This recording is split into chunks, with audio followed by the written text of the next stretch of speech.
하나님 말씀 우리 함께 보도록 합니다. 빌립보서 1장 12절에서 14절까지 말씀을 함께 봅니다. 빌립보서 1장 12절에서 14절 제가 가진 성경 신약 318페이지의 말씀을 읽습니다.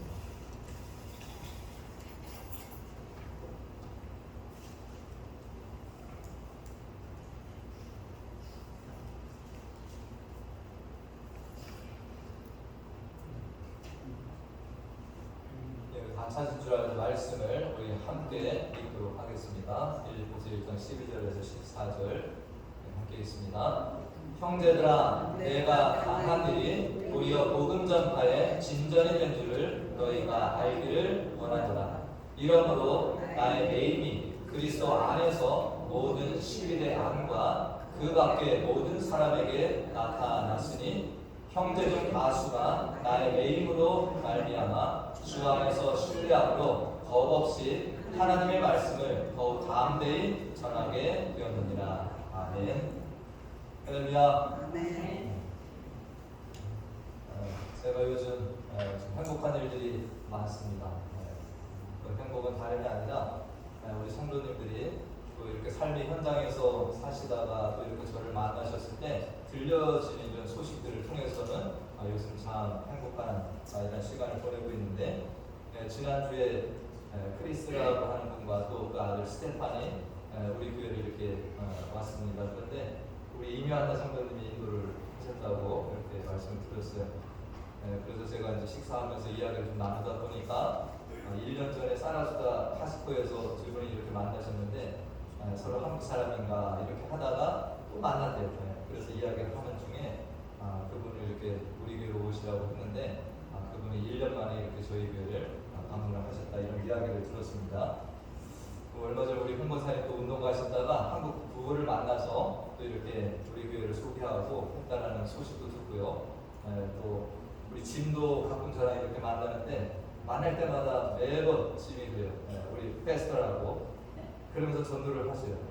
우리 교회 아버라고 이런 모습도 보고, 어제는 또 템파에 있는 목사님이 문자가 왔습니다. 템파에 있는 롯데를 봤는데 한국 분들이 계셔갖고 가서 이야기를 했더니 베니스에서 올라오셨다. 그래서 베니스 저희 교회를 또 소개해줬다고 이렇게 이야기를 하고 나누셨는데 그래서 하여튼 이런 것들이 목회자로서는 우리 성도님들이 삶의 현장에 가셔서 정말 어떻게든 전도하고 예수를 전하려고 이렇게 사신다라고 하는 것들을 제가 이렇게 듣게 되는 거 아닙니까? 그러니까 저는 행복합니다. 우리 성도님들이 정말 어느 곳에 가서 그냥 내 삶만 사는 것이 아니라 하나님의 나라를 위해서 정말 예수 그리스도를 이렇게 전하며 사신다, 그리스도인으로 이렇게 살려고 애쓴다라는 것을 들을 때 제가 왜 행복하지 않겠습니까? 마찬가지로 우리 주님도 어떤 것이겠습니까? 주님도 정말 행복하죠. 이런 성도들의 모든 자녀들의 모습을 보는 것입니다. 우리가 디모데 후서를 지난번에 볼 때 4장 2절 말씀을 우리들이 기억하실 겁니다. 다 같이 한번 말씀을 읽어볼까요? 시작. 너는 말씀을 전파하라. 때를 얻든지 못 얻든지 항상 힘쓰라라는 말씀입니다. 그 뒤에는 빼고요. 앞에 보면 너는 말씀을 전파하라. 때를 얻든지 못 얻든지라는 거죠. 이 말씀은 특정한 누군가에게만 주시는 말씀이 아니잖아요. 그렇죠? 우리 예수를 믿는 모든 그리스도인들, 자녀된 자들에게 똑같이 주시는 말씀이다라고 할 수가 있습니다. 우리들이 정말 이 사명이 있는데도 불구하고 우리들은 이런 생각을 자주 합니다. 아직은 내 때가 아닙니다. 하나님, 제가 아직 해결해야 될 문제들도 산더미같이 쌓여있고요. 이거 해결돼야지 제가 편하게 주의 복음을 전하든지 그때 내가 전도하고 하지 않겠습니까? 라고 우리는 그런 조건들을 자꾸 이야기하는 경향이 있다라는 것입니다. 우리가 복음을 전하고 예수님을 전할 만한 좋은 때, 적합한 때는 없습니다. 오지 않습니다. 그렇기 때문에 주님을 증거하고 그리스도를 살아가는 것은 언제가 돼야 되겠습니까? 지금 당장이 돼야 됩니다. 지금 살아봐야 됩니다. 봐야 된다는 거죠. 우리가 정말 처지와 형편이 어떠하든지 간에 우리가 정말로 지금이 주님을 전하기에 그리스도를 살아가기에 가장 적기다라는 것을 우리가 기억하고, 정말 우리들이 그러한 때가 정말 온다. 내가 생각하는 적합한 때 이러한 적기가 오면 우리는 또 뭐 하겠습니까? 그때 또 딴 삶을 살아갈 수 있다는 거죠. 저도 지나간 시간들을 가끔 이렇게 되돌아보는데 정말 내가 예수를 전하는 이런 면에 있어 제 삶을 돌아보건데 가장 좀 아쉬운 때가 한 번 있습니다. 언제냐면 제가 군 생활할 때 제가 논산훈련소에서 이렇게 근무를 하는데 훈련병들이 6주마다 새로 들어옵니다. 1년이면 몇백 명이씩 나와요. 거기서 2년의 시간을 제가 보냈는데 정말 제가 그때 이 전도의 마음이 있었다 그러면 거기에 들어오는 많은 사람들에게 예수를 증거할 수 있었는데 참 그때가 너무나도 돌아보면 아쉬운 때가 됩니다. 정말 그때 열심히 내가 주를 증거했더라고요. 근데 제가 이후에 다리를 다쳐서 군병원에 입원했을 때 오히려 그때가 저는 예수님을 전하는 일이 많았던 것 같아요. 제가 뭐 몸이 건강하고 막 여기저기 다닐 수 있을 때는 그렇게 못했는데 다리가 다쳐서 아무데도 가지 못하고 누워있으니까 오히려 지금 돌이키면 그때 전도를 많이 했어요. 옆에 있었던 한 중이가 있었는데 제가 전도를 했습니다. 이야기를 하다 보니까 어떻게 참 예수를 이렇게 오랫동안 이렇게 도망다니다 본 친구더라고요. 그래서 그 친구를 전도하고 제가 정말 그때 한 기억나는 사람이 있는데 특정 하사관인데 이 손가락을 다쳤어요. 그래서 21살의 나이에 이 손가락을 다쳐서 그 의사사 전역을 앞두고 있는 친구인데 이 친구가 얼마나 막 거기에서 이 손가락이 불구가 됐는데도 불구하고 거기서 예수를 증거하는 것을 제가 도전을 받았습니다. 그래서 제가 그 친구하고 둘이 정말로 전도를 많이 하고 다녔던 거예요. 우리가 꼭 좋은 때 내가 생각하는 그때가 저 복음을 전하게 뭐 이렇게 생각을 하지만 뭡니까? 그렇지 못할 경우라고 생각하는 하나님은 그때 우리들에게 또 기회를 열어주시는 이런 모습이 있다는 것입니다. 오늘 우리가 읽은 본문을 통해서 바울은 건강한 몸으로 여기저기 다니면서 자유롭게 복음을 전했습니다. 그런데 지금은 뭐예요? 감옥에 갇혀 있다는 거예요. 감옥에 지금 갇혀 있는 바울이 어떤 생각을 하고 또 어떻게 정말 이 일들을 진행하고 있는지를 오늘 본문을 통해서 우리가 살펴볼 수 있습니다. 바울은 지금 이 감옥 속에서 어떻게 보면 사형을 당할 수도 있습니다. 죽음의 어떤 이 위기가 바로 앞까지 와 있는 상태예요.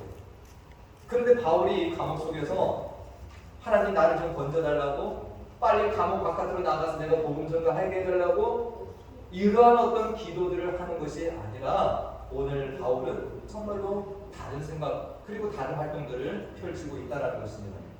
바울은 하나님께 자신의 한탄을 하지 않습니다. 하나님 내가 열심히 복음 전가했는데 왜 나를 이 감옥 속에다가 가둬놓고 쇠사슬에 묶어놓습니까? 이렇게 한탄하지 않습니다.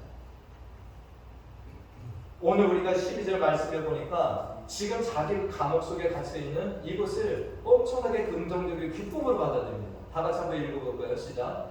형제들아 내가 당한 일이 오히려 복음 전파의 진전이 된 줄을 너희가 알기를 원한다. 아멘. 여기 지금 내가 당한 일이 뭐예요? 지금 감옥 속에 갇혀 있다는 거예요. 로마 감옥에 지금 갇혀 있는 거예요. 근데 내가 이렇게 당한 일이 도리어 복음 전파의 진전이 되고 있다는 거예요. 진전. 내가 밖에서 막 돌아다니는 것보다 내가 이 안에 갇혀 있다고 해서 못한다는 게 아닙니다. 복음 전파의 진전이 지금 되고 있다. 이 바울은 당시의 최고의 복음 전도자 아닙니까? 근데 바울이 갇혀 있는데 뭐가 진전이 일어났다는 거예요. 그 다음 절의 말씀을 보니까 13절에 내 메인이 어땠다는 거예요. 이러므로 나의 메인이 그리스도 안에서 모든 시위대의 안과 그 밖에 모든 사람에게 나타났다는 거예요. 지금 누구에게 복음이 흘러가고 있는 겁니까? 지금 바울이 감옥 속에 있고 자기를 지키고 있는 사람들이 이 시위대 사람들이라는 거예요. 시위대. 이 사람들은 로마의 일반 군인들이 아니라 황제를 지키는 어떤 높은 직급에 있는 이런 어떤 군사들을 이야기하고 있는 거예요. 그런데 이런 사람들이 돌아가면서 지금 누굴 지키고 있는 거예요? 바울을 지키고 있어요. 근데 바울은 뭐 하는 사람입니까? 복음 전하는 사람. 그러니까 자연스럽게 이런 군인들에게 지금 뭐라고 있는 거예요? 복음을 전하고 있다는 거예요. 네. 그리고 그 밖에 모든 사람에게 나타났다. 바울은 로마의 감옥에 갇혀 있을 때 막 그냥 뭐 꽁꽁 이게 아니라 좀 어떻게 보면 그 같은 영웅처럼 해가지고 사람들이 왕래를 할 수 있었어요. 그러니까 이 로마에 있는 사람들이 와서 뭐 한 겁니까? 바울을 만나면서 계속해서 복음이 그 감옥 속에 갇혀 있지만 흘러가고 있는 일들이 지금 일어나고 있다는 거죠. 우리가 이 바울이 로마까지 오게 된 여정을 우리가 사도행전 21장에서 우리가 살펴볼 수 있습니다.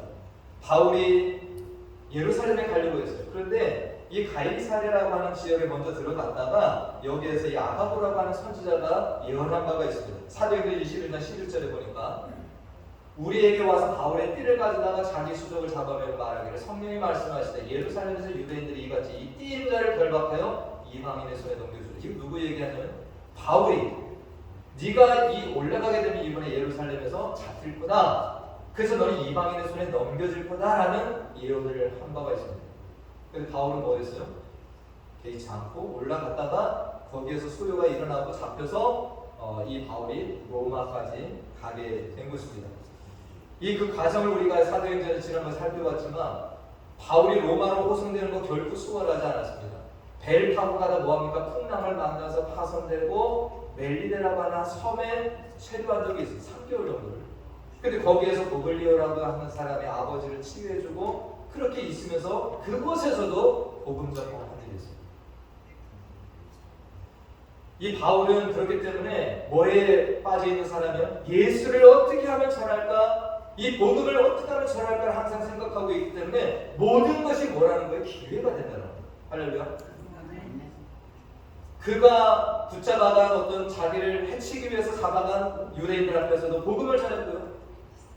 또 자기를 빼는 어떤 이 로마의 관리 앞에서 또 복음을 전하고, 뭐 헤로당이나 아그리파 같은 왕 앞에 섰을 때도 그런 복음을 전했고, 풍랑을 만나서 섬에 떨어졌을 때도 뭐 했습니까? 거기에서도 예수를 증거하고, 로마에 가서 갇혔을 때도 뭐합니까? 또 자기를 지키고 있는 이 12대 군사들에게 또 복음을 전하고. 그러니까 이 바울이 감옥이라고 하는 제한된 공간에 갇혀 있었지만 바울이 그리스도를 향한 그 열정과 이 복음은 아무것도 제한할 수가 없었다는 거예요. 할렐루야. 그를 가두는 것은 아무것도 없었던 것입니다. 우리는 이런 바울에게서 중요한 원리를 하나 깨달을 수 있습니다. 오늘 말씀의 제목을 제가 움직이는 교회다라고 이렇게 정해봤습니다. 바울이 뭐라고요? 움직이는 교회입니다. 교회가 건물이 아니라는 것은 여러 번 말씀을 드립니다. 교회는 뭡니까? 예수 그리스도를 믿음으로 영접한 우리들, 예수 그리스도에 붙어있는 우리들이 교회가 되는 것이고 우리들의 또 모임이 교회가 되는 것입니다. 여러분들도 교회예요. 그렇기 때문에 여러분들의 발걸음이 머무는 곳에 교회가 있는 겁니다. 그곳에서 우리가 하나님을 예배함이 있고 찬양하고 또 전도함이 있는 겁니다.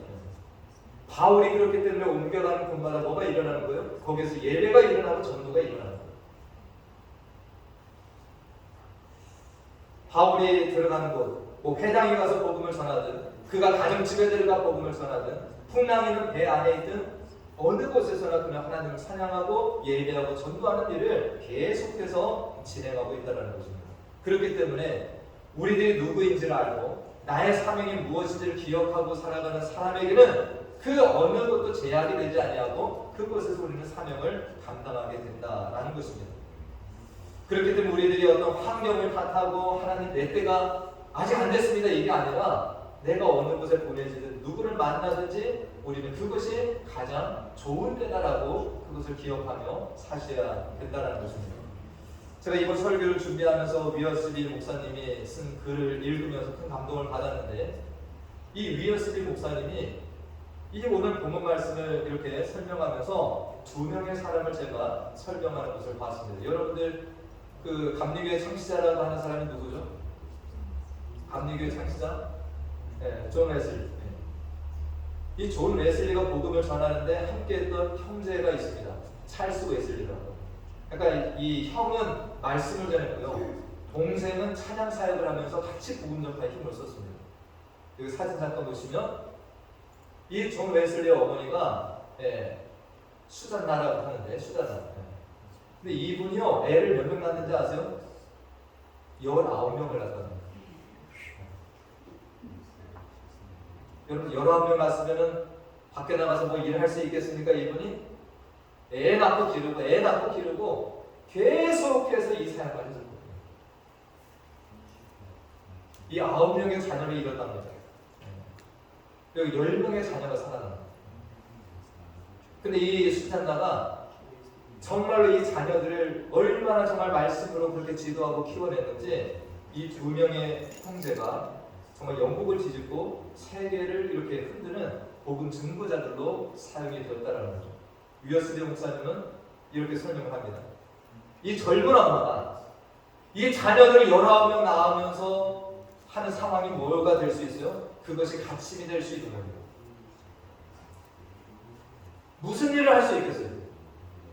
근데 이 수잔나가 하나님 앞에 왜 이렇게 자녀들을 맞으셔가지고 나를 아무것도 하지 못하게 하고 맨날 애 기저귀나 갈고 막 이것만 하게 하시니까 한탄한 것이 아니라 뭘 했다라는 거예요? 내가 이렇게 갇혀있는 상황 속에서 내가 뭘 하나? 정말 이 자녀들을 말씀과 기도로 잘 양육을 했다는 거예요.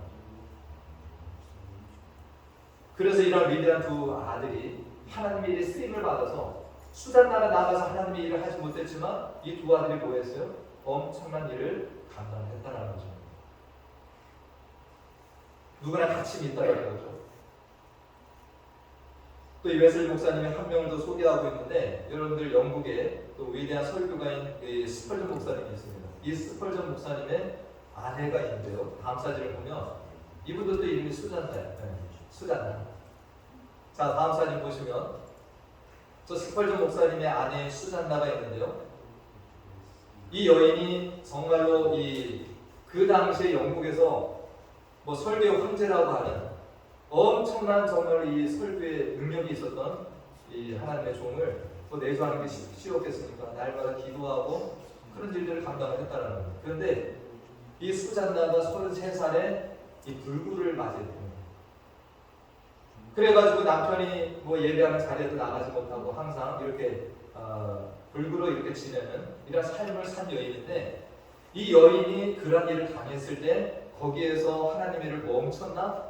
그렇지 않았다는 거예요. 저도 이번에 처음 이 사례를 접했는데 여러분들 저 스펄전 목사님이 위대한 설교라고 해서 날마다 막 기뻐하면서 지낸 게 아니라 저분이 우울증이 있었던 거예요.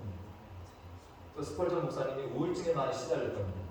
근데 이 아내가 그런 남편을 늘 격려하고 정말 힘들어하는 남편을 위해서 그 리차드 포스터라고 하는 그 목사님의 그 책을 읽어주면서 남편을 위로하고 정말 이 힘든 몸에도 불구하고 이렇게 남편을 위로하고요. 또 이분이 무슨 일을 했냐면 그 아픈 몸으로 10년 동안 그 스펄전이 지은 위대한 책이 있습니다. 목회자 후보생들에게 하는 정말 귀한 책이 있는데 이 책을요. 가난한 목회자들, 책을 사지 못하는 이런 사람들에게 계속 이 책을 공급해주고 그리고 이 남편의 설교문을 정말로 이 어떤 그 콩고나 인도, 스리랑카, 중국, 자메이카 이런 곳에 있는 선교사들 이런 사람들에게 그 불구의 몸으로도 계속해서 보내는 사역을 이분이 감당하다가 생을 마감했다라고 하는 글을 적어놨더라고요.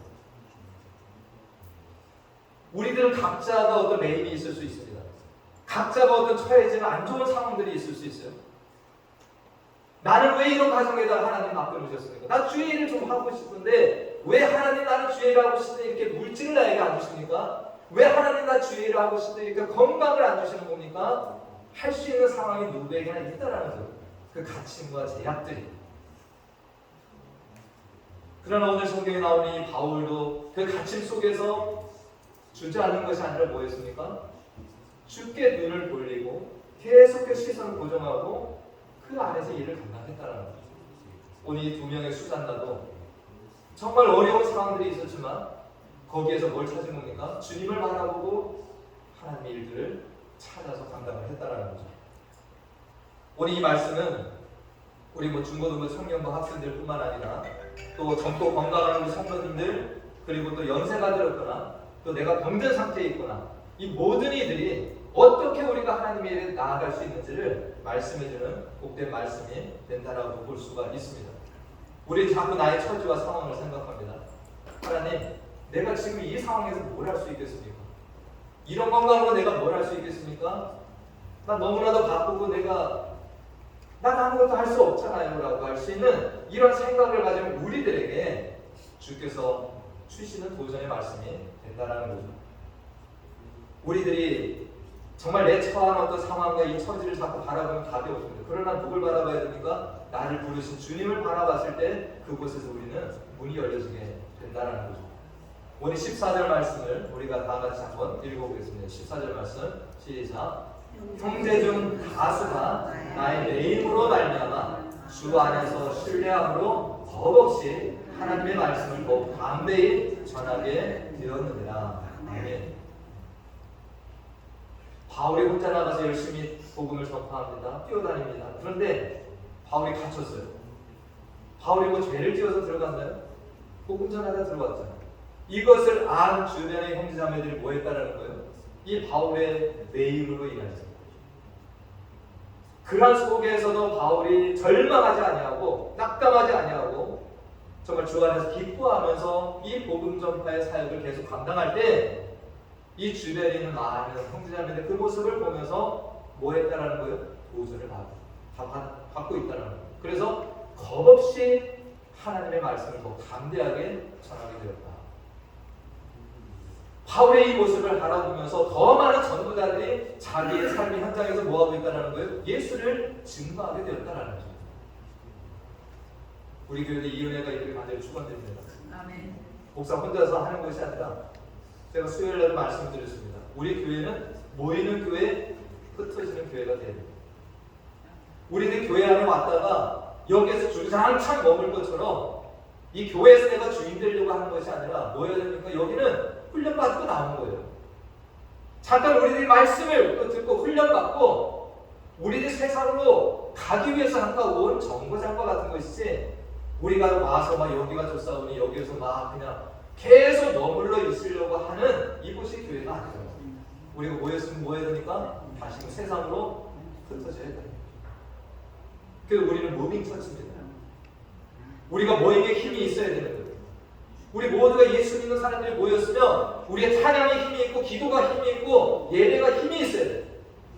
그리고 나서 우리들이 흩어지면 또 그곳에서 우리들이 교회로서 발걸음이 있는 곳마다 밝아지고 그곳이 천국으로 변화되는 역사들이 또 있는 겁니다. 지금 바울은 그 일에 쓰임받고 있습니다. 바울이 감옥 속에 갇혀 있다고는 아닙니다. 이런 선한 영향력이 주변에 계속해서 흩어지고 있다는 것입니다. 우리가 로마서 8장 38절 39절로 잘 아시는 말씀이 됩니다. 우리 함께 말씀을 봅니다. 함께 읽습니다. 시작. 내가 확신하노니 사망이나 생명이나 천사들이나 권세자들이나 현재일이나 장래일이나 능력이나 다음 높음이나 깊음이나 다른 어떤 피조물이라도 우리를 우리 주 그리스도 예수 안에 하나님의 사랑에서 끊을 수 없으리라. 아멘. 이 땅의 어떤 것들도 하나님과 우리의 사랑을 끊어놓을 수가 없다는 거예요. 여러분들이 정말 주님을 사랑하고 복음을 증거하고 살려고 마음을 먹고 나아가면 그 어떤 것도 제약이 되지 않는다는 겁니다. 다시 말씀드립니다. 우리가 나의 처지를 생각하고 나의 건강, 내가 가진 물질, 내가 가진 어떤 관계들 이런 것들을 계속 생각하면서 하나님 나는 아직 때가 아닙니다. 이거 풀어주시고 저것도 풀어주시고 이거 해야지 나 주의 일을 감당할 수 있습니다 라고 하는 그것이 우리의 태도와 자세가 아니라는 겁니다. 우리가 이 플로리다 여기 하나님들이 많이 살지 않잖아요. 근데 하나님이 여기서 교회를 세우셨어요. 우리에게 분명히 사명이 있는 것입니다. 우리는 자꾸 여건을 바라보고 어디 가서 우리가 전도하고 뭐 합니까? 라고 하지 말아야 된다는 거예요. 하나님께서 왜 여러분들이 이 플로리다, 베니스, 사라스타, 노스폴트 뭐 이런 지역에 왜 보내셨겠어요? 네. 분명히 그 안에 여러분들을 통해서 하실 일이 있기 때문에 여러분들을 보내고 계시다는 겁니다. 서두에 말씀드렸지만 저처럼 후회하지 마시고 정말 내가 좋은 시절이 있었는데 왜 그때 내가 복음을 전하지 못했나? 내가 왜 그리스도인으로 그렇게 정말 열심을 내지 못했나? 지금 당장 우리들이 할 수 있는 일들이 분명히 있습니다. 이것을 찾아서 우리가 나아가실 때 주께서 우리에게 계속해서 길을 열어주실 것입니다. 할렐루야. 아멘. 우리가 움직이는 교회로서의 사명을 정말 잘 감당하셔서 주님께서 여러분들 날마다 기뻐하시고 또 우리도 그 안에서 정말 더 즐거워하는 이런 일들이 넘쳐나실 간절히 축원드립니다. 기도하겠습니다. 하나님 감사합니다. 복음을 전하다가 로마 감옥까지 오게 된 바울은 감옥 생활을 불편해하거나 원망하거나 하지 않고 오히려 그곳에서 자신을 감시하고 지키는 로마의 군사들에게 복음을 전하게 되었음을 즐거워하고 또한 자신의 가치인 도리의 여러 형제들을 자극하여서 그들이 담대하게 하나님의 말씀을 전하게 되는 이러한 일들이 있음을 감사하고 있습니다. 오늘 이 자리에 있는 우리들이 나의 환경과 처지를 비관하거나 나는 아직 복음을 전할 때가 되지 않았다고 생각하고 있다면 그것이 아니라 하나님께서 나에게 복음을 전할 최고의 때, 최고의 기회를 지금 주신 것을 깨닫고 주의 일을 지금 여기에서 충성되게 감당하는 자녀들이 다 되게 인도하여 주시옵소서. 우리의 눈을 열어주셔서 주님이 맡기신 사명을 보게 하여 주시고 우리의 상황에 갇혀서 사는 것이 아니라 예수 안에서 자유하며 맡기신 사명들을 충성되게 감당하는 주의 자녀들 다 되게 해주시길 간절히 소원하오며 예수님의 이름으로 기도하옵나이다. 아멘. 다 같이 일어나셔서 주님 다시 오실 때까지 우리 찬양하시고 축도로 예배를 마치겠습니다.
지금은 우리 주 예수 그리스도의 은혜와 하나님 아버지의 무한하신 사랑과 성령님의 교통, 감화 충만대의 주 인도하심이 어떠한 어려운 환경 속에서도 갇히지 아니하고 바울과 같이 하나님이 맡기신 사명을 생각하며 예수님을 전하기를 힘쓰며 살아가므로 성령의 기쁨 가운데 주와 동행하며 살기를 소망하며 나아가는 사랑하는 자녀들 머리머리 위와 그 가정과 기업과 또 우리 교회와 또 자녀들 가운데 영원토록 함께 하시길 간절히 축원하옵나이다. 아멘.